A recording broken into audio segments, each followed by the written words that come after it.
সবাইকে জানাই উল্টো রথের অনেক অনেক শুভেচ্ছা। তো আমরা সবাই রথ দেখতে যাওয়ার জন্য বেরিয়ে পড়েছি। রথ দেখতে গিয়ে কত কিছু খাবার খেয়েছি। নমস্কার বন্ধুরা, আমি অনিতা চলে এসেছি আবার একটা ছোট্ট মিনি ভিডিও নিয়ে। সবাইকে উল্টো রথের অনেক শুভেচ্ছা। তো দেখো আমরা সবাই পাঁচমাথার মোড় পৌঁছে গেছি। পাঁচমাথার মোড়ের মানুষের ভিড় দেখো। তো তারপরেই কিন্তু রথগুলো আসা শুরু হয়ে গেছে। মানুষজনের নাচানাচি দেখো। তো তোমরা এই ভিডিওর মধ্যে যদি কেউ থাকো অবশ্যই কমেন্ট করে জানি। যজ্ঞ দাদা, বলরাম দাদা, সুভদ্রা দিদি বেশ ভালোই কিন্তু মাসি বাড়িতে ছিল। আবার বাড়ি ফেরার পালা।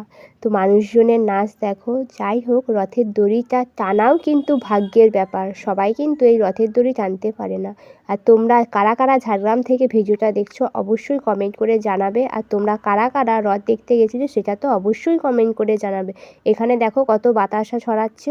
তো সবাই এই বাতাসাগুলো কুড়াতে যাচ্ছে। ঠিক বাড়ি চলে আসবো তার আগের মুহূর্তে দেখি এখানে কি সুন্দর একটা মেয়ে, দুজন মেয়ে মানে রাধা কৃষ্ণ সেজেছিল। তো একজন নাচ করছে আর একজন দাঁড়িয়ে আছে। অবশেষে আমিও চলে গেছিলাম রথের দড়ি টানতে। তো তোমরা কারা কারা রথের দড়ি টেনেছো অবশ্যই কমেন্ট করে জানাবে। যাই হোক, রথ দেখা হয়ে গেছে। তো চলো একবার কিছু খেয়ে নিই।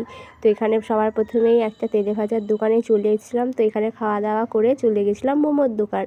যাই হোক, রথ মানেই কিন্তু জিলেপি আর পাঁপড়ের। শরীরটা ভালো ছিল না বলে ভিডিওটা তাড়াতাড়ি দিতে পারিনি। এই ছিল আজকের ভিডিও। চ্যানেলটা সাবস্ক্রাইব করে তোমরা সবাই পাশে থেকে